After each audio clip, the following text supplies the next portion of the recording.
There were just moments where he was getting hit where it's like, this might be it. Izzy might get back his belt for the third time. And then DDP just comes back with this awkward barrage of punches, punching over the top like he's swimming and paddling as hard as he can in the water and just thumping mofos, just thumping them. And I'm just like, how is this working? I'm looking at the guys like, how does this work? Why does this The work? world doesn't know it needs, but I grow disease, planet fuck a name and the fame. Only legacy remains. Remember the name, Aljo Sterling. It ain't shit, it ain't safe, motherfuckers. What's up, guys? Welcome back to the weekly scraps. UFC 305 is a wrap. Guys, let's start with the main event. Don't forget to hit the like and subscribe button. Izzy versus Du Plessis. I did not expect the fight to go like that. Now, there's a couple of things I want to touch on. The return of Izzy, highly anticipated. What would he look like? The shape, the form, the physicality, just the whole appearance stepping into the octagon. I think a lot of us were left with a lot of skepticism to wonder, is this the last of Izzy? Can the Izzy that we once knew as the king dispatch an opponent after opponent? Can he get back to being on top of the mountain at 185 pounds? I don't know. So many questions for myself. Du Plessis, all right, I'm pretty sure everyone has the same opinion because I get this same thing when people talk about my striking. I'm like, do I look just as bad as DDP when he's striking? Because it doesn't look great, but it works. The guy keeps winning. Somehow, some way, he finds a way to win. And it's not the prettiest. It's not the most suave. It's not the most fashionable way that you're taught in the gym to be technical and clean. The guy comes out there, he makes it ugly, and DDP gets the job done. That's just what he does. I think it's time for us to accept this, that not all shapes and forms of champions and MMA fighters to get to the top of the mountain have to look the same. We don't all have to be this crisp, clean striker to win a belt. I think it's been proven time and time again, and we just have to come to grips with this in terms of a reality. It's not boxing, it's not taekwondo, it is mixed martial arts. And the name of the game is to inflict more damage than your opponent, to get them hurt to the point where you score more points on the judges' scorecards so you can get the nod or possibly get the finish, and that is what DDP does. I thought Strickland would have been the one to dispatch him. I was wrong. I thought Robert Whittaker would have been the one to dispatch him. I was wrong again. And now Izzy, who I just felt was just a cleaner, more crisp striker, great footwork, great feints, good lateral movement left and right. I was wrong again. Now, no knock on Izzy. Izzy had some moments, but I would say the one thing, the intangible that we have to look at is that willpower and that desire of a guy to win like DDP. There were just moments where he was getting hit where it's like, this might be it. Izzy might get back his belt for the third time. And then DDP just comes back with this awkward barrage of punches, punching over the top like he's swimming and paddling as hard as he can in the water and just thumping mofos, just thumping them. And I'm just like, how is this working? I'm looking at the guys like, how does this work? Why does this work? Is this the only sport where you could get away with such blasphemy? But you can't knock it. And guys, I'm not shitting on DDP. I'm not shitting on him at all. Now, I will fully disclose I wanted Israel Adesanya to win, 100%. I think you guys heard me on last week's podcast. But I also said and had to acknowledge that DDP is good at what he does. It might not be the prettiest, but it's effective for him, and he gets his hand raised. And at the end of the day, we only care about wins and losses. And DDP, he's a winner. He is a bona fide winner. No matter how we want to slice it, dice it, whatever.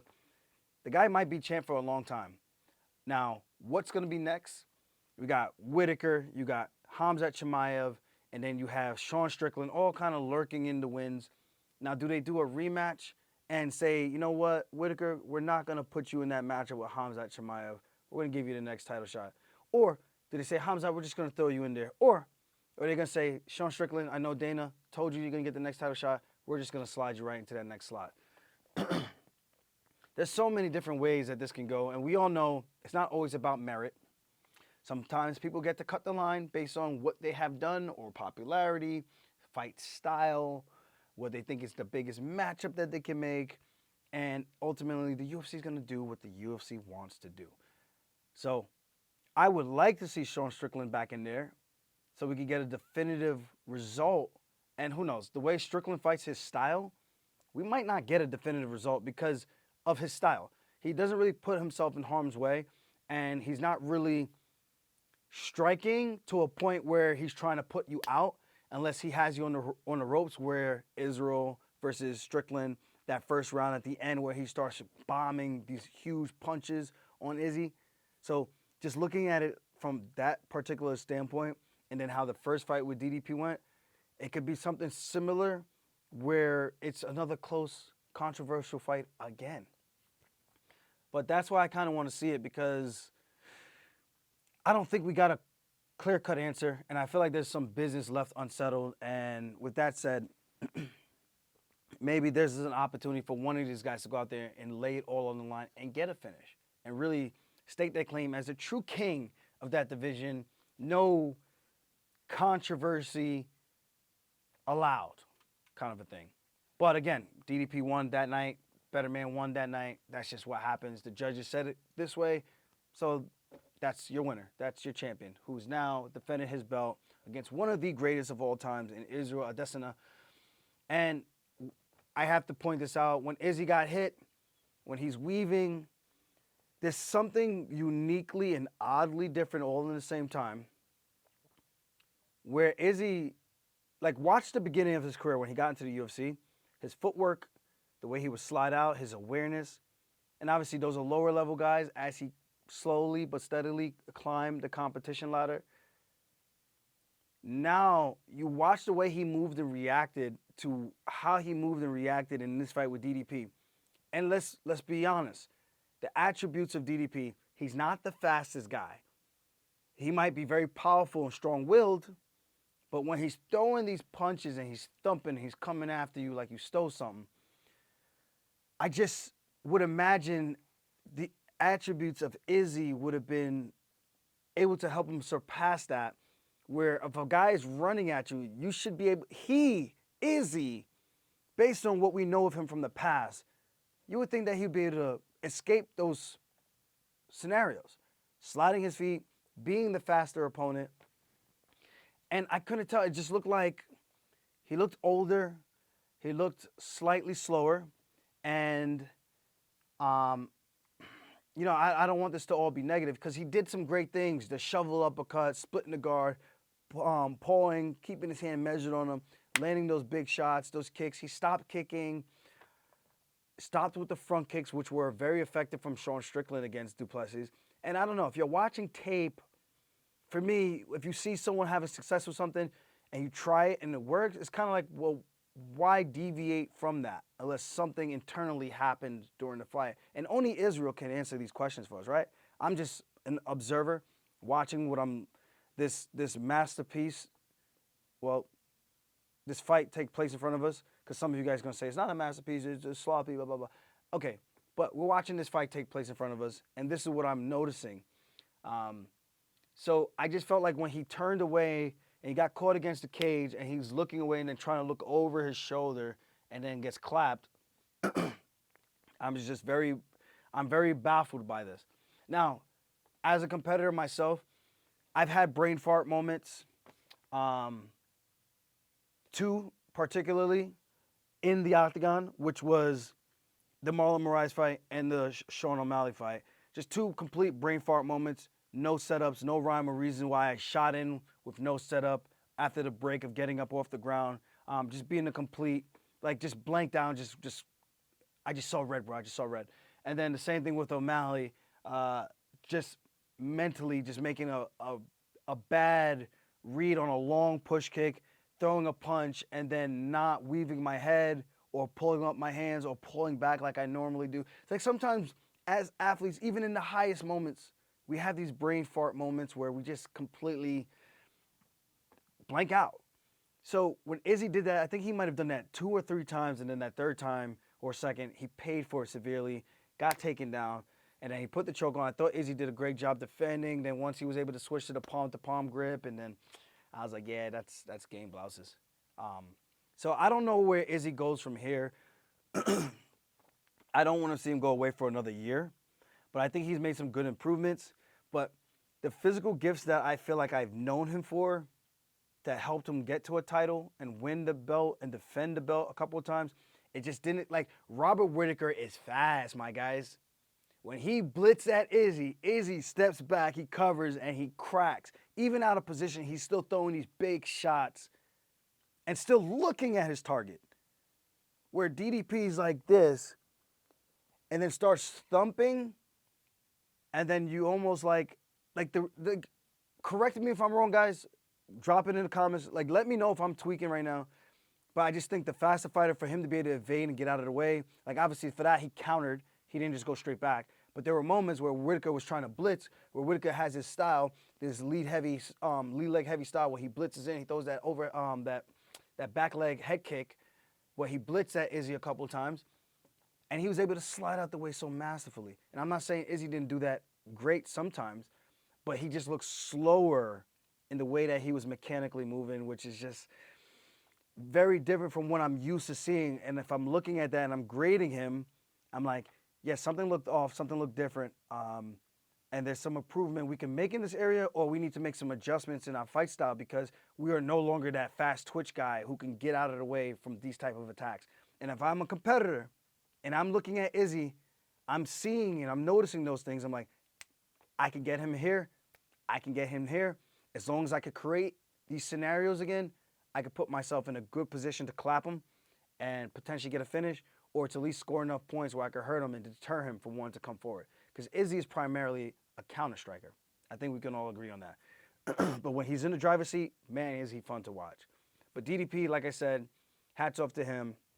Defends his belt in a very controversial, heated way between these two guys in Africa and, you know, white, black. It was very toxic and messy, and I do hope people know a little bit of the history over in South Africa.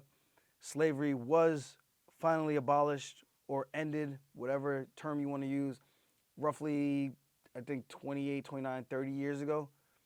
So I'm 35.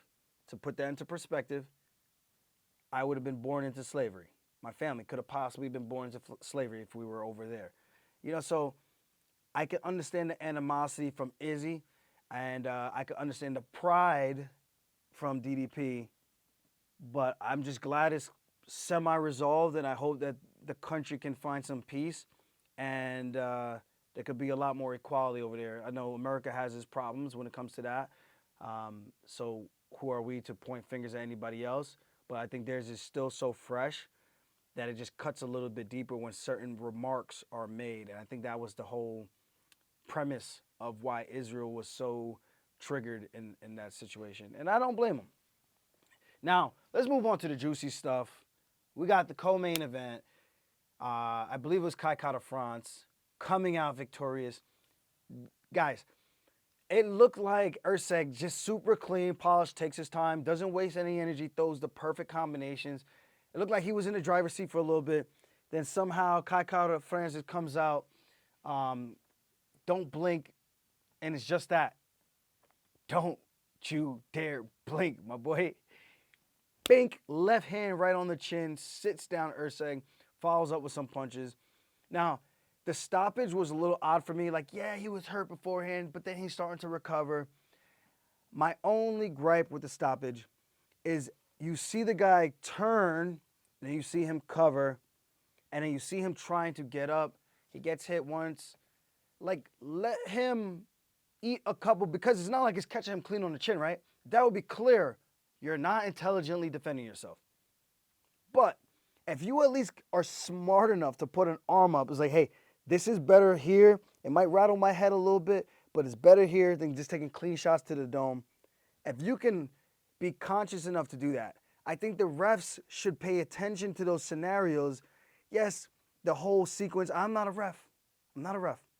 But from a fighter standpoint, we think about these things, and I don't think Erceg even like really was like protesting or anything, but I'm sure he was still in the back of his mind like, I don't want to be that guy, but I'm still kind of annoyed because I could have maybe fought through that and weathered the storm. Who knows? We would never know now.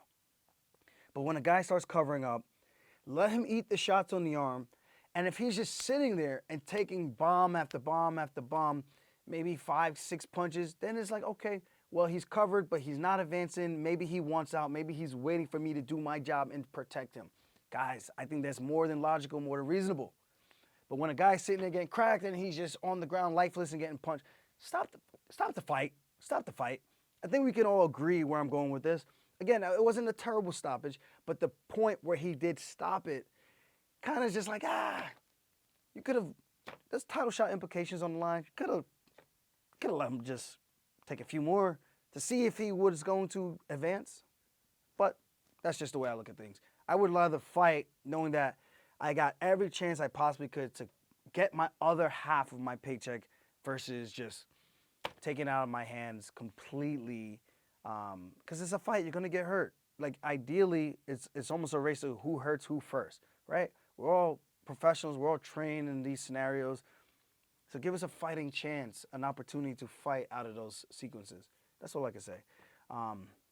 But Kai Kara-France looked really good with that finish, and I think it puts him back in that position to possibly challenge for a belt, like I was saying earlier. There's not many contenders right now for Pantoja. Now, Kai Kara-France versus Pantoja, I feel like they were on, I may be completely wrong, but I feel like they were on the Ultimate Fighter with each other. But if in case I am wrong, I will say you need title challengers at 25. If you want to keep that division alive, keep it interesting, you need to be building guys. You need to be getting them the right fights so they're not all just picking each other off and having fighters that the fans are excited about. The 125-pound division is so talented, so skilled. And you got guys who at 125 who could sit you down and knock guys out. Come on, man. What else could you possibly want?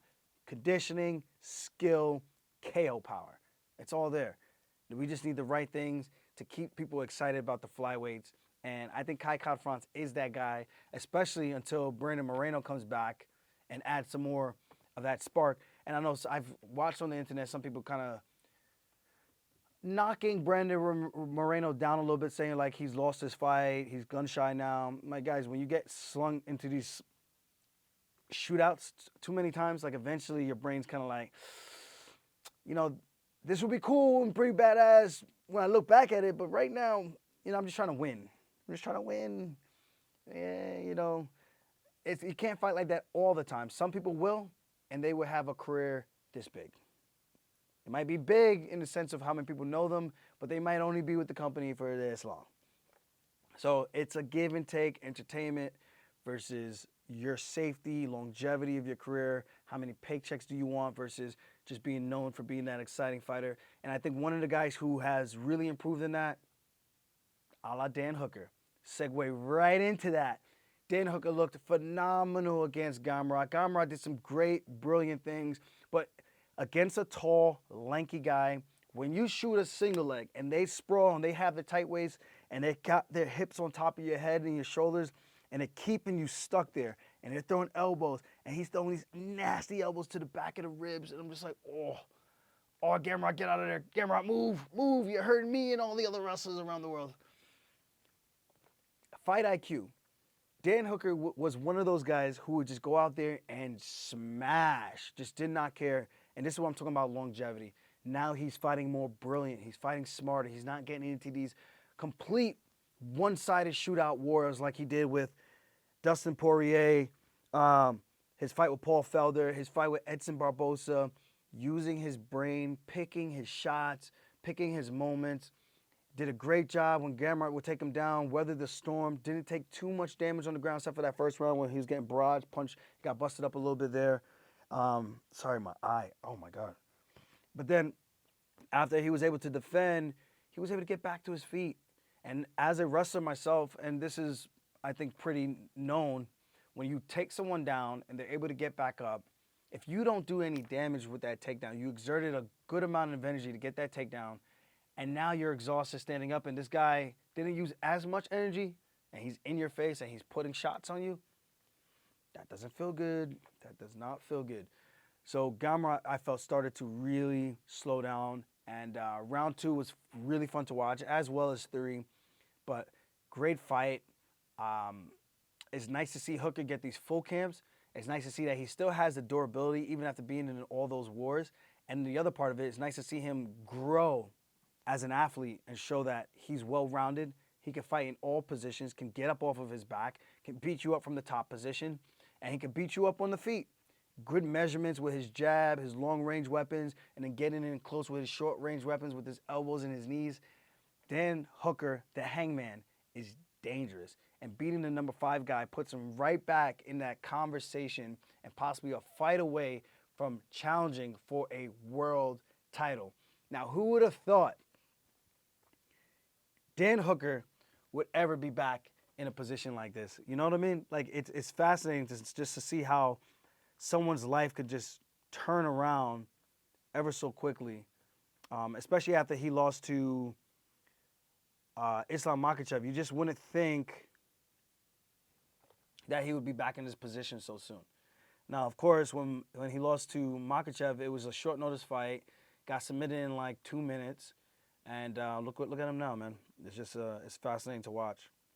Now, the last one I want to talk about is Carlos Prates, man. Jingliang Li is one of my guys. Like, he's just a fun fighter. I love his energy when he gets in the octagon. Yeah! The Chinese war cry. One of the best guys. Really nice dude in person as well. And to see him lose like that was rough. Now, Prates. This is someone I was talking about for a while. Sleeper.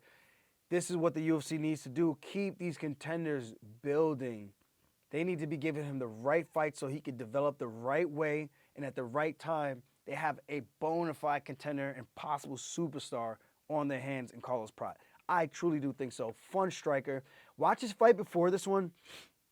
I forgot the name of the guy he fought last. Not Lee. The one right before this, where he measures him, he throws across, measures him, fakes like he's throwing across, then comes with the knee to the body. Hurt him. Put him down. Not fun. Not fun. A whole lot of ouchies in that one. Whole lot of ouchies. Now, other than that, we talked about Hooker, his resurgence. We talked about DDP. We talked about Strickland. We talked about Izzy. Now, to see Poatan just coming out saying casually he's going to go back down to 185 is hilarious. I'm like, this guy is just so boss right now. Like, for him to say, hey, I'm solidified in my weight at 205, I'm going to just cut this extra 20 pounds that I don't need to cut and come back down to 85 to haunt you guys again and get the belt and show you guys what's up. I think he's just being cheeky and a little bit of gamesmanship and just getting the crowd behind him. I mean, he could, but I just don't think he's going to actually do that to his body again. But just imagine if he actually does. That's just crazy. That's some boss-ass shit if he actually does that. But with that said, guys, what we got? We got Dennis Fight Week this weekend. We had some rough ones the past few weeks. But, you know, sometimes we win, sometimes we lose, or should I say sometimes we learn. So it's all good. So shout out my guys at Long Island. Keep your heads up. And Dennis, let's get this money this weekend. Big fight week for you. I'll be with you, my brother. Had some great training with Jeremy Kennedy. Training camp's going well so far. I'm super excited about where I'm at right now. Just want to keep the pace and everything climbing and growing until that peak moment where right at fight night, we're ready at the right moment, the right opportunity. Now, I would like to say this. I would love to get drug tested every single day, even after the fight. But I know my opponent would never do the same because I guarantee you my man is on something. But it's okay. I'm used to fighting guys who've been on gear, and it's just one of those things. Like Nate Diaz said, they're all on steroids, right? So May the better man win. I know I'm going to be the cleaner man. And I know I'm going to get it done. And I have no doubt in my mind, even with you cheating, mentally, it just shows that you're weak. So it is what it is. Most I'm coming for that ass, and I can't wait. October 5th is going down, UFC 307. Guys, if you haven't yet, please check out funkharborrum.shop. For everyone who has supported me so far, thank you guys. The sales have been coming in, and much appreciate all the love from you guys. Thank you guys for making this such a big success. We'll have the white rum, which will be much cheaper. That would be a price around about 20, 25 bucks. And then we'll have the lightly aged for like 30. And this is our premium for 60. But that's just what it is right now. We'll be coming out with the other bottles soon, hopefully by Christmas. So thank you guys for always sticking by me, supporting me. And I'll see you guys next time. Stay safe. Stay blessed. Funk out, baby. Bow. Peace.